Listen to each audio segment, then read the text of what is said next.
Hello students, welcome to this class of the physics. Last time आपण natural convection चा part बघितलेला होता. First type of the convection is the natural convection. Now the second type is the forced convection. Forced convection ची already मी तुम्हाला concept सांगितलेली आहे की ज्याच्यामध्ये फ्लुइड पार्टिकल्स काय होतात, due to some external means काय करतात, hot region to cold region travel करतात, बरोबर आहे ना. म्हणजे जर particles of medium due to density difference due to gravity of its own जर ट्रॅव्हल करत असतील तर त्याला काय म्हणतो आपण, नॅचरल कन्व्हेक्शन. आणि मीडियमचे पार्टिकल जर काय होत असतील, फोर्सफुली मूव्ह करत असेल आपण, okay, from hot region to cold region, it is called as forced convection. Examples of the forced convection काय आहेत बघा, heat convector, air conditioner, heat radiator in IC engine are provided with the fans.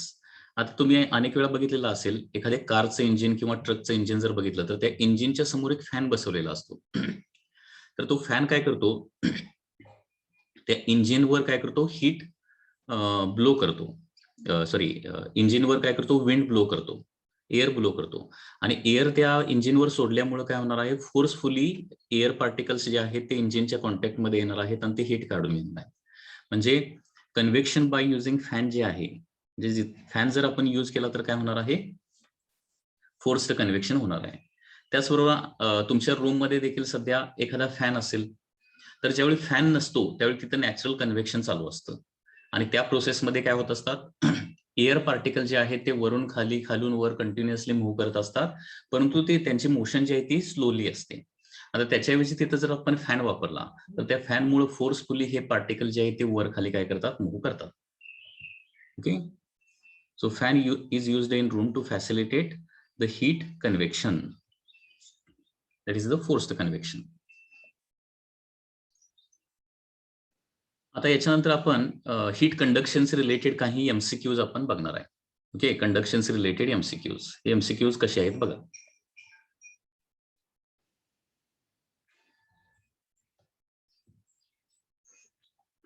Question number 1, the layer of atmosphere are heated through.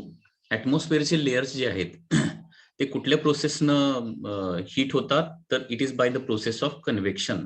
Convection प्रोसेसनं layers of atmosphere जे आहे ते heat होत आहेत. Mud houses are cooler in summer and warmer in winter because. Mud houses जे आहेत ते समर season मध्ये आपल्याला कूलनेस देतात आणि विंटर सीझन मध्ये आपल्याला घराच्या आतमध्ये वॉर्मनेस देतात. आणि हे कशामुळे होतं, तर because mud is a bad conductor of heat. C is the answer.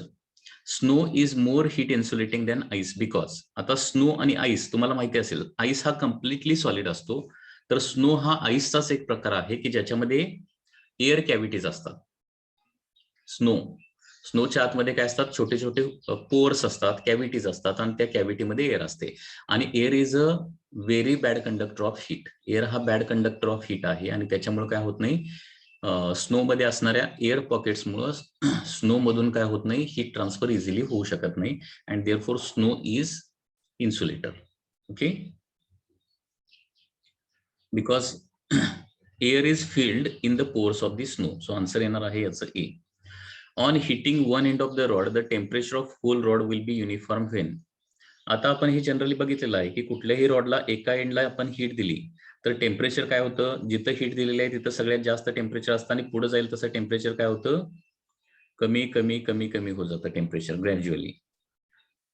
Temperature gradually decreases and finally become minimum at the other end. म्हणजे टेम्परेचरचं व्हेरिएशन ग्रॅज्युअली डिक्रीजिंग असं असतं नेहमी, hot end to cold end.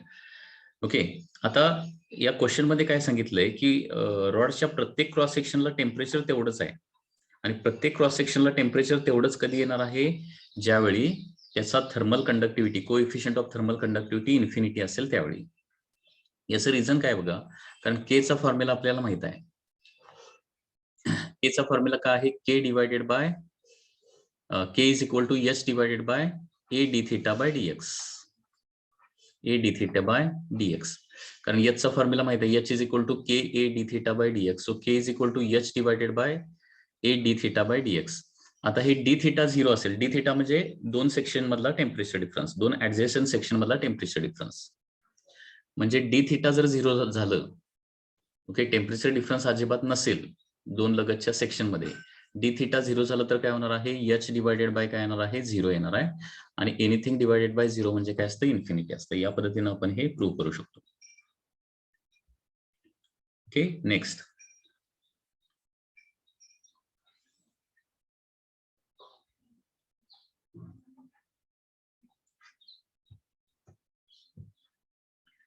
If the temperature difference on two sides of the wall increases from 100 degrees Celsius to 200 degrees Celsius, the thermal conductivity. आता इथं काय केलंय, wall हा एक कंडक्टर आहे फॉर एक्झाम्पल, आणि सुरुवातीला काय केला, या वॉलच्या दोन साइड मधला टेम्परेचर डिफरन्स 100 डिग्री सेल्सिअस ठेवला, आणि नंतर या वॉलच्या दोन साइड मधला टेम्परेचर डिफरन्स 200 डिग्री सेल्सिअस ठेवला. तर त्याचा के वर काय इफेक्ट होईल का, थर्मल कंडक्टिव्हिटी म्हणजे के वर त्याचा काय इफेक्ट होईल का, तर के ही मटेरियलची प्रॉपर्टी असते. जोपर्यंत मटेरियल चेंज होत नाही तोपर्यंत के चेंज होत नाही. त्याच्यामुळं इथं टेम्परेचर डिफरन्स चेंज केला तरी किंवा डीएक्स जरी चेंज केलं किंवा काही जरी चेंज केलं तरी के चेंज होत नाही कधीपर्यंत, जोपर्यंत मटेरियल चेंज होत नाही तोपर्यंत.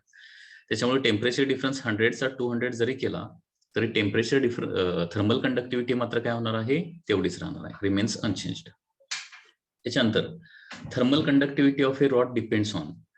थर्मल कंडक्टिव्हिटी आताच आपण बघितलं की थर्मल कंडक्टिव्हिटी ही मटेरियलची प्रॉपर्टी आहे आणि ती फक्त आणि फक्त मटेरियलवरच डिपेंडेंट असते. ती लेंथवर डिपेंड नसते, मासवर डिपेंड नसते, एरिया ऑफ क्रॉस सेक्शनवर देखील डिपेंडंट नसते. त्याच्यानंतर SI unit of thermal conductivity आठवते का बघा, मी सांगितलेलं होतं joule per M K S असं लक्षात ठेवायचं आहे, joule per metre kelvin second. Okay, असं युनिट कुठलं आहे, डी आहे बघा, joule per metre kelvin second. Okay, raise to -1 म्हणजे त्या टर्म्स कुठं असतात, डिनॉमिनेटरला असतात.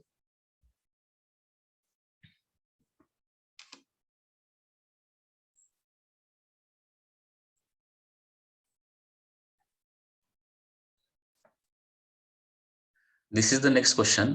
Wire A and B have identical lengths and have circular cross sections.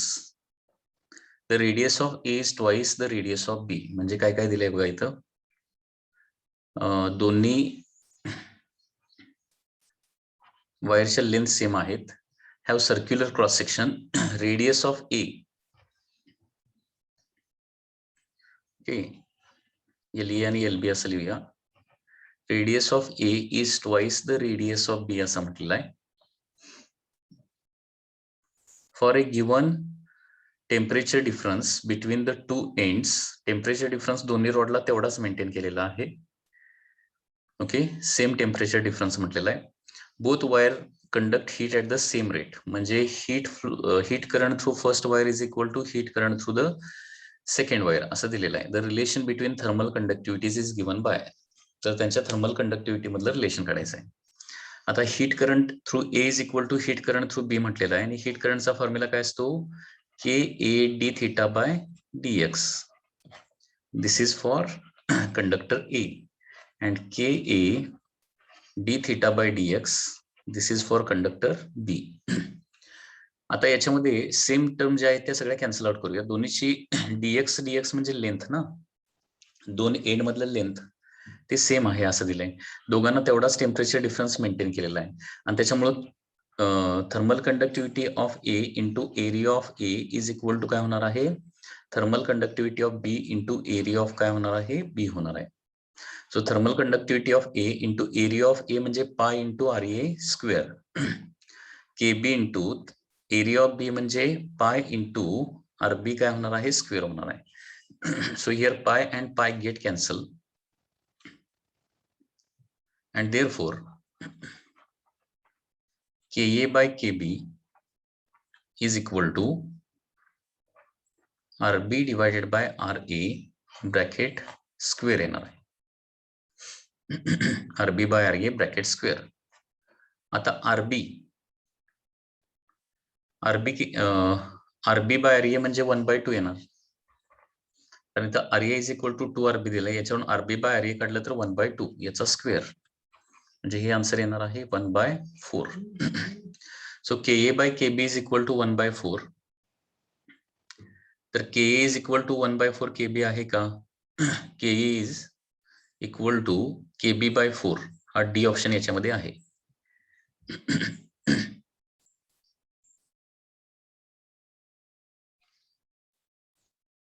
Next question. The ends of two rods of different material with their thermal conductivities, radii of cross section and length all are in ratio 1:2 are maintained at the same temperature difference. आता इथे काय दिलंय बघा, 2 rods आहेत, different materials आहेत आणि thermal conductivity, radius आणि length यांचा रेशो 1:2 दिलाय सगळ्याचा रेशो. म्हणजे K1 बाय K2 पण 1/2 दिलाय. त्याच्यानंतर रेडियसचा रेशो दिलाय R1 by R2 is also equal to 1/2 आणि लेंथचा रेशो देखील दिलेला आहे L1 by L2 is equal to 1/2 maintain at the same temperature difference. Temperature difference मात्र दोघांना तेवढाच दिलेला आहे. If the rate of flow of heat in the larger rod, rate of flow of heat in the larger rod is 4 calorie per second. Larger rod, आता larger कुठला येणार आहे? Larger असं म्हटलंय ना याच्या क्वेश्चन मध्ये.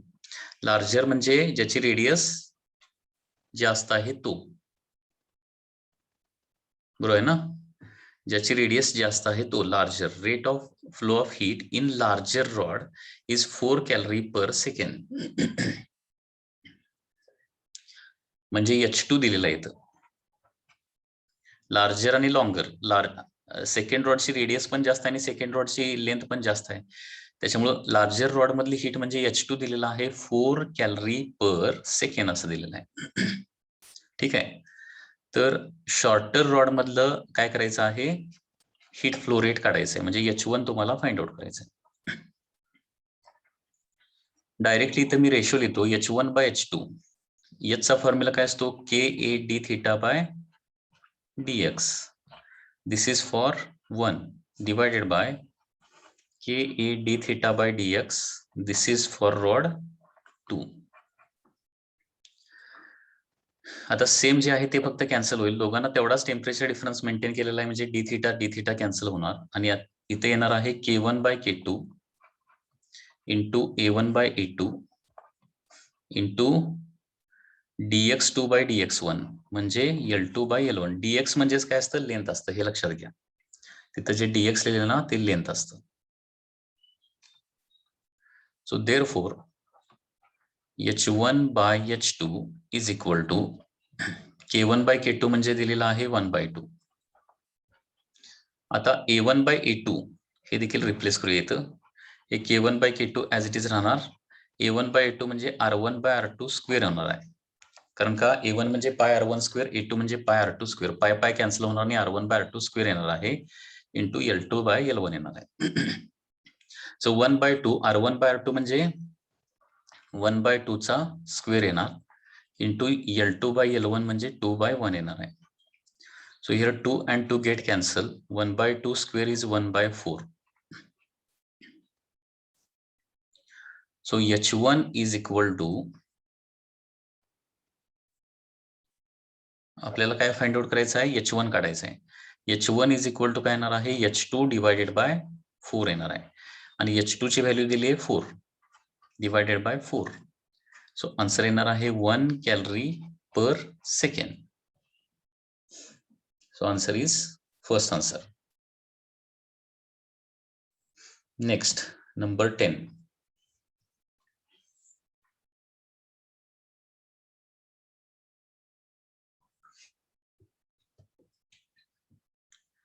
The length of two rods made up of same metal and having same area of cross section. Same metal म्हणजे काय? Length of two rods. पुन्हा एकदा 2 रॉड आहेत, दोघांचा K काय असणार आहे? सेम असणार आहे. म्हणजे K1 is equal to K2 आहे, सेम मेटलचे आहेत. Same area of cross section आहे, म्हणजे A1 इज इक्वल टू पण A2 आहे. Same area of cross section म्हटलंय आणि लेंथ दिलेले आहेत. Length of two rods are 0.6. इथे एक प्रिंटिंग मिस्टेक आहे. 0.6 मीटर अँड 0.8 मीटर आहे. म्हणजे L1 दिलंय 0.6 मीटर आणि L2 दिलेला आहे 0.8 मीटर. K1 आणि K2 मात्र सेम दिलेत आणि A1 आणि A2 देखील काय दिलेत? सेम दिलेत. The temperature difference between the ends of first rod. First रॉडला टेम्परेचर डिफरन्स आहे 9. The temperature between the ends of first rod are 90 and 60. म्हणजे पहिल्या रॉडचा टेम्परेचर डिफरन्स किती येणार अक्रॉस टू एंड्स 90 - 60 म्हणजे 30 येणार आहे. And that for other rod is 150 degree Celsius and 110 degree Celsius. म्हणजे दुसऱ्या रॉडला एका एंडला 150 डिग्री सेल्सिअस आहे आणि दुसऱ्या एंडला 110 डिग्री सेल्सिअस आहे. म्हणजे दुसऱ्या रॉडला टेम्परेचर डिफरन्स d(θ2) किती येणार बघा 150 - 110 म्हणजे काय येणार आहे 40 येणार आहे. Okay. For which rod the rate of conduction will be greater. Okay, कुठल्या रॉडसाठी रेट ऑफ कंडक्शन जास्त असणार आहे असं विचारलंय.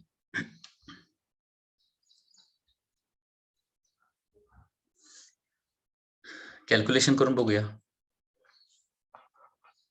पहिल्याचा रेट ऑफ कंडक्शन म्हणजे H1 म्हणजे हीट करंट KA d(θ)/dx किंवा रेशोच लिहूया best way. H1/H2 is equal to KA d(θ)/dx for 1 divided by KA d(θ)/dx for rod second येणार आहे. आता दोघांचा के सेम आहे त्याच्यामुळे कॅन्सल होईल. दोघांचा एरिया देखील सेम दिलेला आहे ते देखील कॅन्सल होणार आहे. आता काय येणार आहे d(θ1) डिवायडेड बाय d(θ2) होणार. Temperature difference for first divided by temperature difference for second into काय होणार आहे L2 डिवायडेड बाय L1 होणार आहे. That is dx2 divided by dx1 होणार ना, म्हणजे L2/L1 होणार आहे. d(θ1) पहिल्याचा टेम्परेचर डिफरन्स आहे 30 आणि दुसऱ्याचा आहे 40. दुसऱ्याची लेंथ आहे 0.8 आणि पहिल्याची लेंथ आहे 0.6. ओके, आता हे 0 0 कॅन्सल. त्याच्यानंतर 4 न 0.8 ला डिवाइड केलं तर 0.2, 3 न 0.6 ला डिवाइड केलं तर 0.2. सो आन्सर येणार आहे 1. म्हणजे H1 is equal to H2 येणार आहे. म्हणजे फॉर बोथ द रॉड काय होणार आहे सेम रेट ऑफ कंडक्शन असणार आहे. Okay, so that is the answer.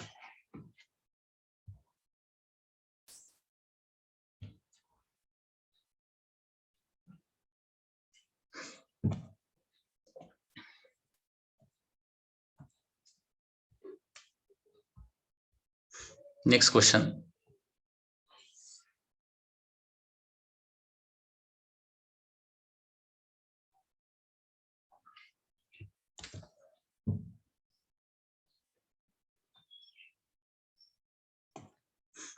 Three rods made up of same material and having same cross-sectional area but different lengths 10 cm, 20 cm and 30 cm joined as shown. The temperature of junction is. Junction temperature काढायचं आहे.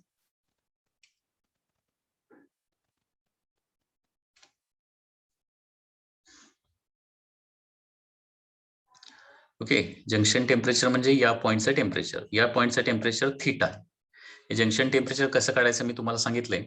Okay, तर junction temperature काढण्यासाठी technique काय वापरायचे H1 + H2 + H3 is equal to काय करायचं 0 लिहायचं. आता suppose this is rod 1, this is rod 2 and this is rod 3. Okay, तिन्ही रॉड सेम मटेरियलचे आहेत. बरं, H1 साठी काय लिहिणार KA d(θ)/dx फॉर रॉड 1 लिहिणार. त्याच्यानंतर KA d(θ)/dx फॉर रॉड 2 येणार आहे plus KA d(θ)/dx for rod 3 येणार आहे इज इक्वल टू 0. आता सगळ्यांचा के सेम आहे त्याच्यामुळे कॅन्सल होईल. Same area of cross section देखील म्हटलेलं आहे त्याच्यामुळे ए देखील सगळं कॅन्सल होणार आहे. तिन्ही रॉडचा के सेम आहे, ए सेम आहे. म्हणजे संपूर्ण इक्वेशनला KA ने डिवाइड केलं तर KA आणि 0 डिवाइडेड बाय KA म्हणजे 0च राहणार आहे. आता पहिल्या रॉडला टेम्परेचर d(θ) किती आहे, टेम्परेचर डिफरन्स किती आहे पहिल्या रॉडला. एका साईडला थीटा दुसऱ्या साईडला 10 आहे. सो थीटा - 10 डिवाइडेड बाय त्याची लेंथ आहे 10 plus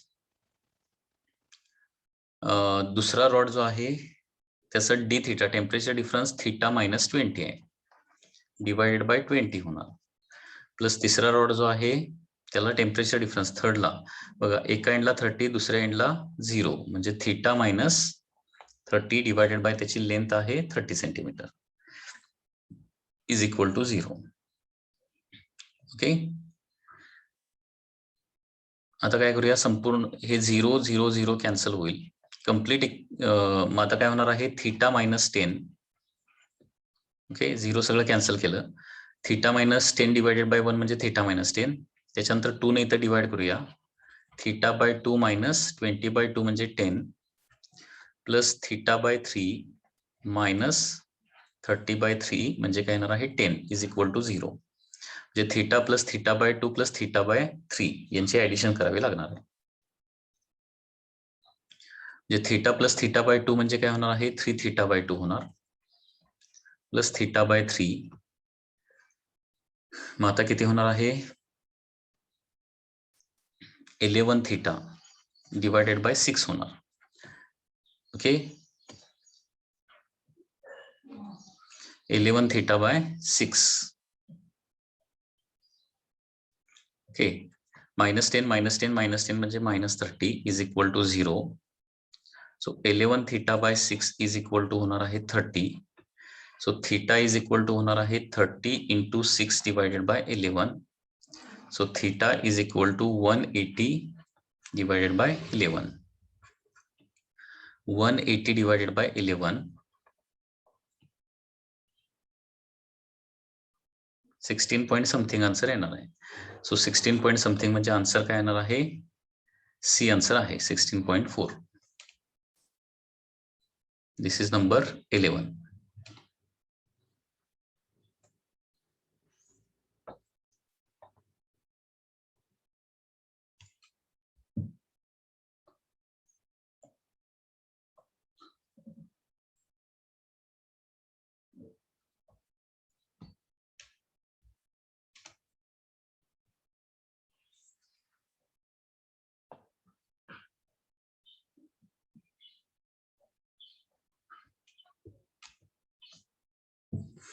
Equal temperature difference exists between the ends of two metallic rod 1 and 2 of equal length.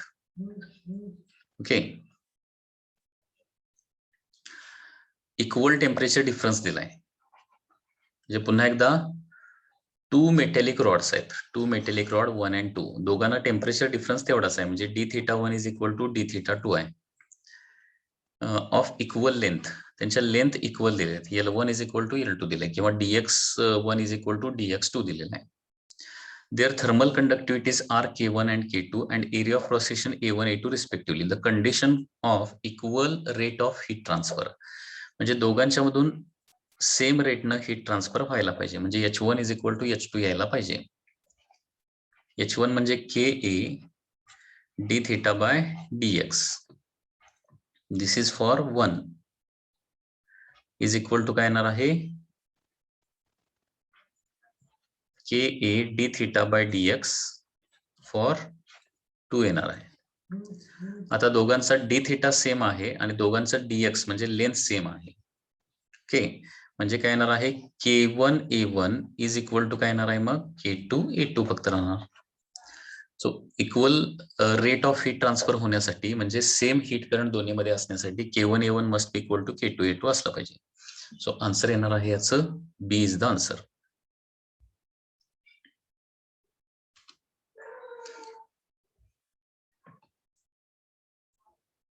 Next question.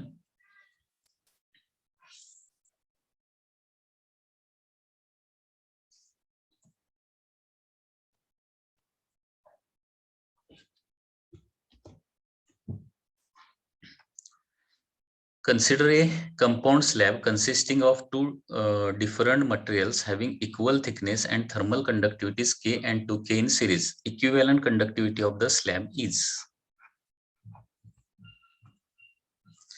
Consider a compound slab consisting of two different materials. म्हणजे different material म्हणजे K1 K2 different असणार आहे. Having equal thickness म्हणजे compound slab म्हणजे अशा प्रकारे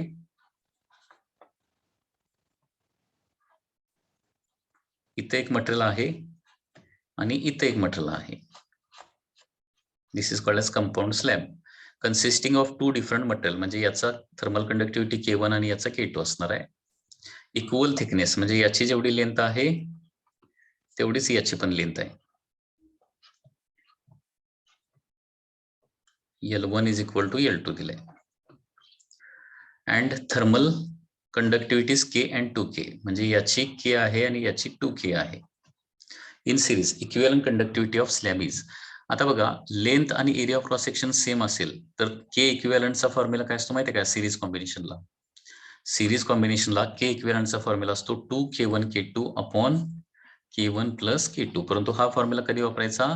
जर A1 is equal to A2 असेल आणि L1 is equal to L2 असेल तरच. आता इथं व्हॅल्यूज प्लेस करूया. 2 टाइम्स K1 म्हणजे आहे K, K2 म्हणजे आहे 2K divided by K1 plus K2 म्हणजे K प्लस 2K म्हणजे काय होणार आहे? 3K होणार आहे. म्हणजे K इक्विव्हॅलंट होणार आहे इथं किती? 4K square divided by 3K. So K and 1K get cancel आणि 4K by 3 is the answer येणार आहे. 4K by 3.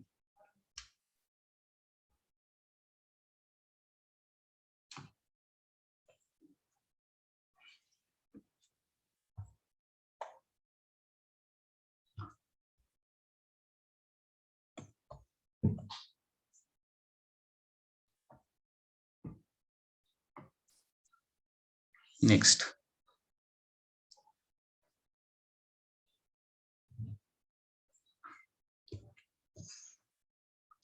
in a steady state, temperature at the end A and B of 20 centimeter long rod AB are 100 and 0 degree Celsius. The temperature of 0.9 centimeter from A. Question मध्ये काय दिले बघा? There is a rod like this. Okay. Temperature, this is end A and this is end B. The temperature at the end A and B of 20 centimeter long. So this is 20 centimeter long दिलेला आहे.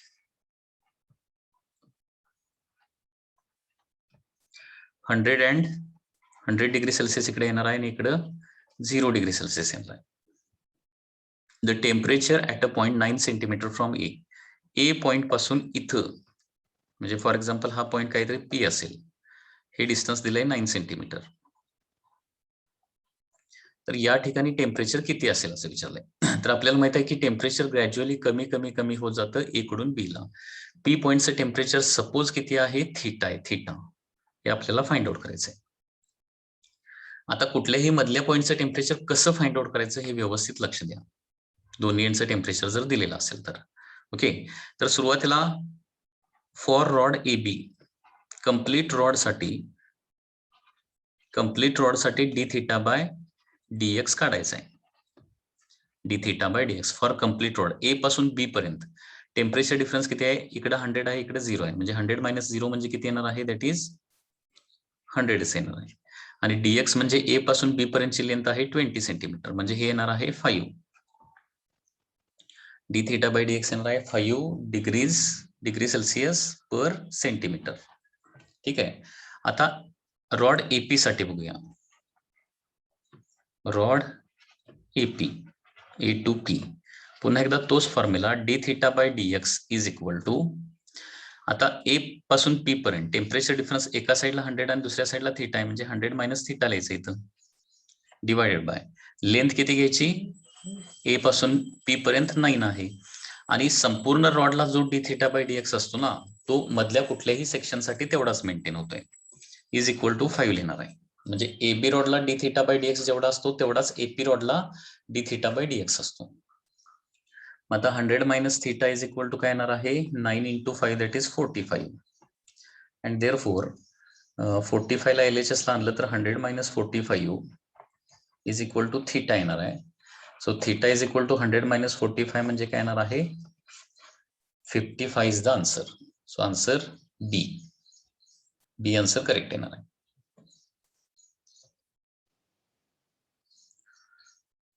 Next question बघा.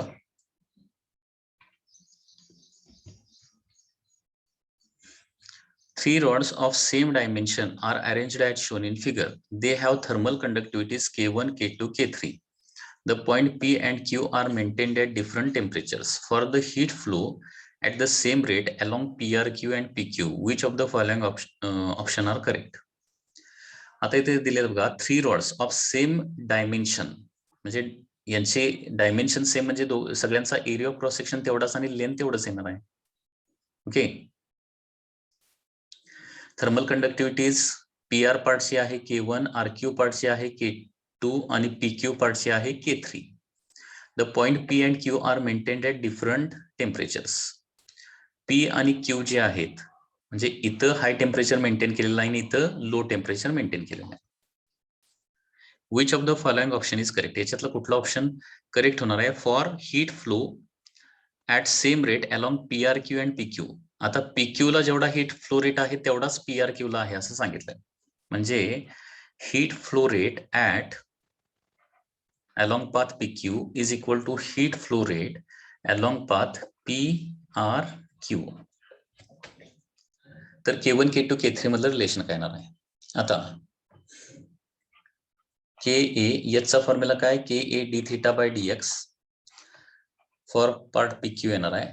त्याच्यानंतर KA d theta by dx येणार आहे for path PRQ.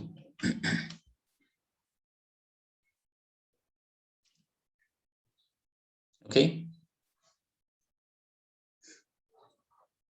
Therefore, आता PQ पार्टची thermal conductivity किती आहे बघा? PQ पार्टची P2Q, म्हणजे हीट फ्लो कसा होणार बघा? हीट फ्लो डायरेक्ट असा होणार आहे, P2Q पण होणार आहे आणि त्याचबरोबर असा वर जाऊन असा खाली येणार आहे आणि PRQ पाथनं देखील हीट फ्लो रेट होणार आहे. आता PQ पाथशी रिलेटेड सुरुवातीला सगळी इन्फॉर्मेशन लिहूया. PQ पाथचा K किती आहे? K3 आहे. Area of cross section A. आता इथे एक गोष्ट अगोदरच करूया, इथं किंवा लिहूया सगळी इन्फॉर्मेशन. PQ पार्टचा K3 किती आहे? K किती आहे? K3 आहे. एरिया ऑफ क्रॉस सेक्शन आहे A इंटू टेम्परेचर डिफरन्स आहे d थिटा PQ रॉडला आणि PQ रॉड dx म्हणजे PQ रॉडची लेंथ, म्हणजे काय येणार आहे? L येणार. For example he side L, he side L आणि ही साइड पण Lच आहे सपोज. आता PRQ मध्ये काय झालंय? इथं K1, K2 अशा दोन कंडक्टिव्हिटीज आहेत, थर्मल कंडक्टिव्हिटी. याची इक्विव्हॅलंट कंडक्टिव्हिटी आपल्याला इथे लिहावं लागणार आहे. आता हे सिरीज कॉम्बिनेशन आहे ना, K1च्या एंड पॉइंट मधून K2 जोडलेला आहे आणि सिरीज कॉम्बिनेशनला इक्विव्हॅलंट केचा फॉर्म्युला काय असतो? 2K1 K2 divided by K1 plus K2 असतो. ओके. हे काय येणार आहे? PRQ पाथचा इक्विव्हॅलंट केलेला. त्याच्यानंतर PRQ पाथला एरिया ऑफ क्रॉस सेक्शन किती आहे? A एवढाच आहे. d थिटा टेम्परेचर डिफरन्स, जेवढा PQ ला टेम्परेचर डिफरन्स आहे तेवढाच PRQ ला काय आहे? End to end temperature difference आहे, म्हणजे d theta as it is divided by length. मात्र PRQ पाथची लेंथ किती येणार आहे? L प्लस L, म्हणजे 2L एवढी लेंथ येणार आहे. ठीक आहे. आता d theta by L cancel, A cancel, A cancel and therefore K3 is equal to काय येणार आहे? 2K1 K2. हे 2 आणि 2 पण कॅन्सल होत आहे. K3 इज इक्वल टू काय येणार आहे? K1 K2 upon K1 plus K2 येणार आहे. That is the K3.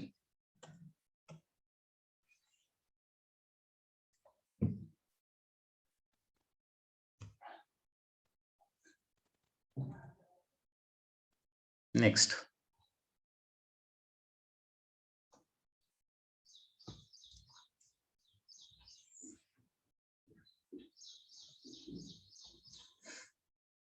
number 16.